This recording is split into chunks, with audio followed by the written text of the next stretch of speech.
Before we get into today's show, let me tell you about HubSpot. If you're hustling in the trenches to build a business or bootstrapping one of your own, let's talk about an AI-powered tool that can lighten up your workload a bit. HubSpot's Campaign Assistant is a game changer for creating marketing campaigns at scale. It quickly turns your key selling points into a cohesive pitch, which helps you deliver knockout emails, ads, and landing pages in minutes. So let Campaign Assistant take care of the campaigns so you can get back to growing your business. Work smarter, not harder at HubSpot.com/campaign-assistant. Howdy, folks. It is Thursday, February 16th. I'm Jacob Cohen here with Juliet, Bennett, Rylah, and you are listening to The Hustle Daily Show.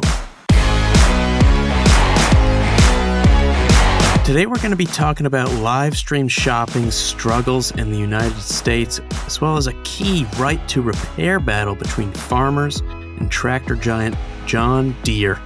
But first, let's take a quick look at what else is going on in business and tech. Let's get crack-a-lackin'.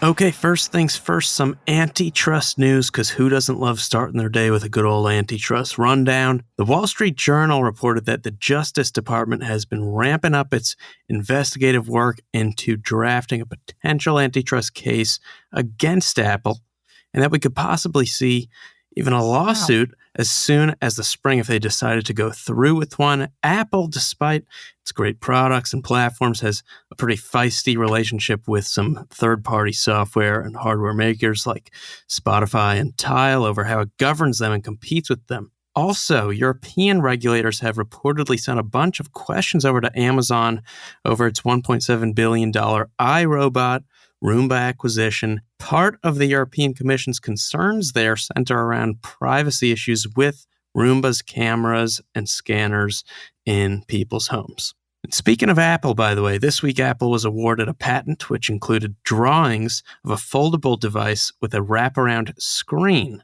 But analysts say you should not expect to buy one anytime soon.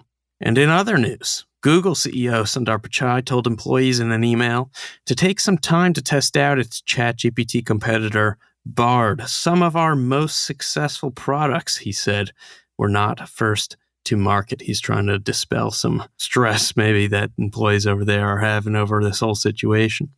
Also, McDonald's is launching McPlant nuggets made with Beyond Meat in Germany.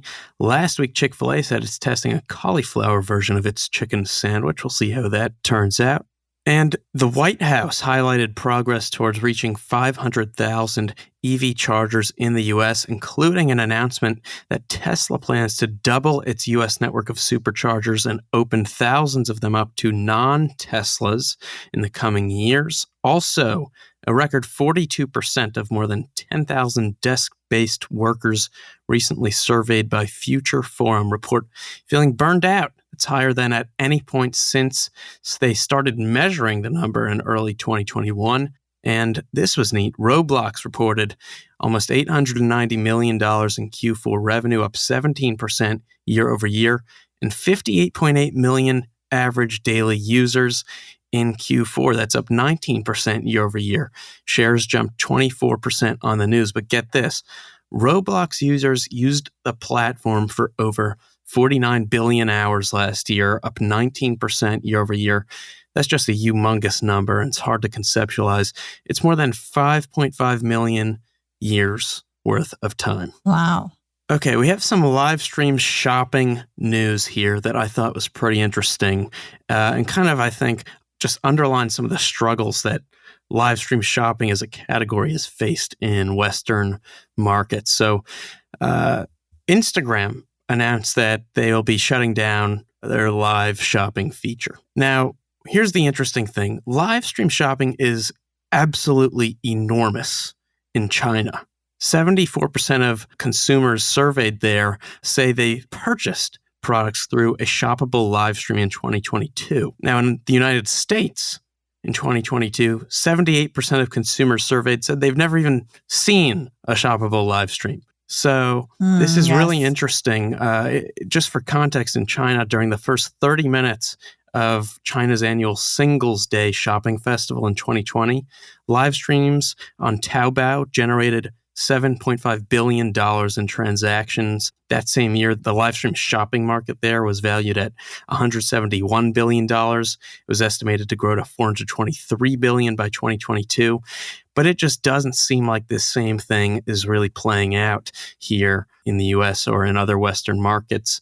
You know, outside of the Instagram move, Meta dropped live shopping from Facebook in October. TikTok's live shopping tests have reportedly struggled to gain traction.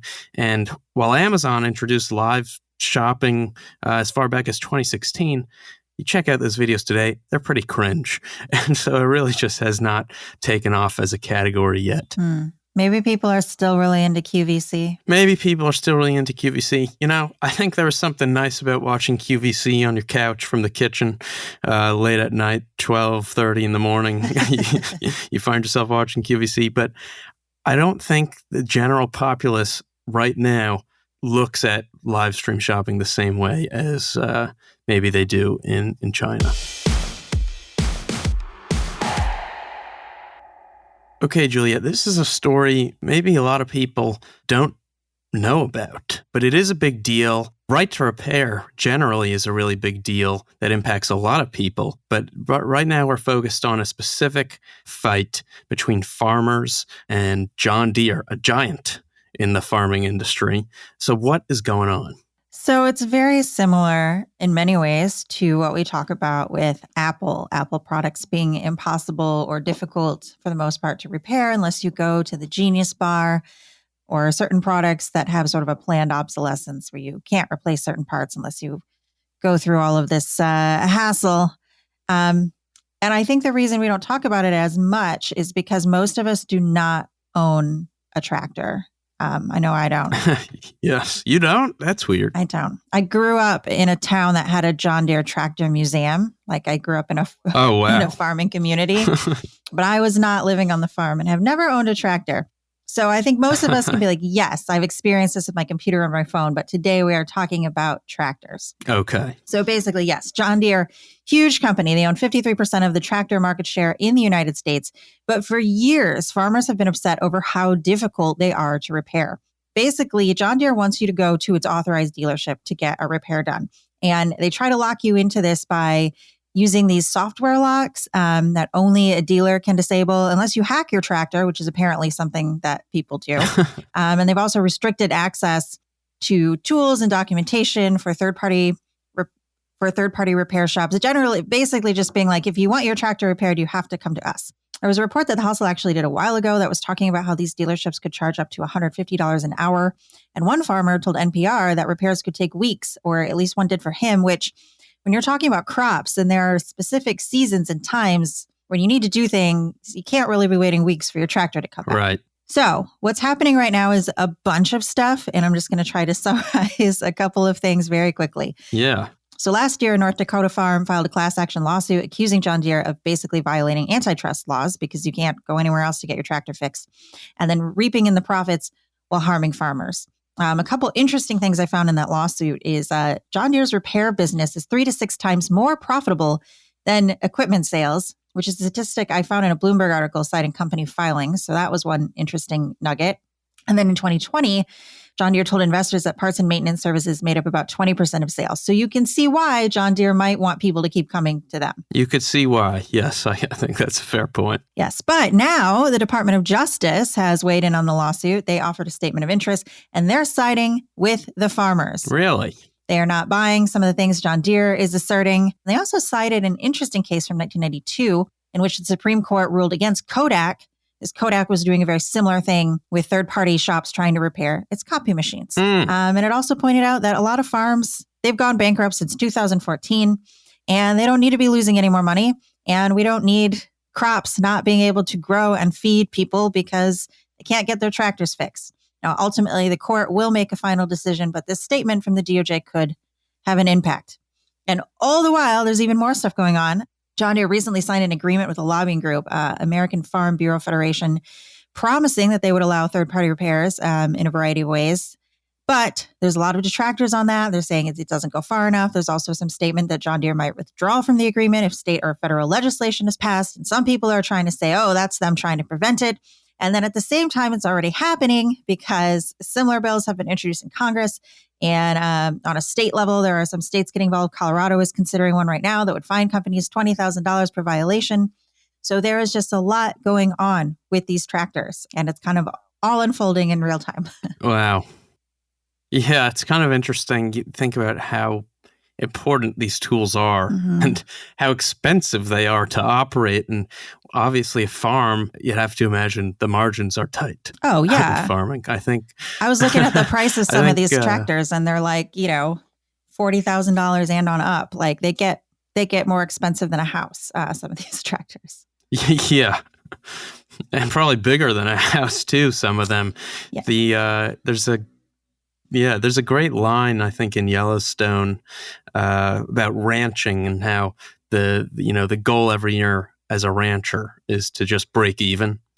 And, this seems like at least one chance for them to save a little money in the future. So we'll see how it goes. Some farmers are even, I thought this was interesting, buying old tractors. There was like an uptick in the old tractor market because they were like, I would rather have an old tractor I can fix myself than deal with these new software enabled, fancy, newfangled, I'm sure they said, tractors. So yeah, anywhere that they can save some money, I know their margins are quite thin, would be great. All right, bada bing, bada boom. That's going to do it for us today, folks. Thanks for tuning in to the Hustle Daily Show. We're a proud part of the HubSpot Podcast Network. Our editor today is Ezra Trupiano. Our executive producer is Darren Clarke. We've got a lot more tech and business coverage in our newsletter. If you're not subscribed, you can sign up at thehustle.co/email. See you tomorrow.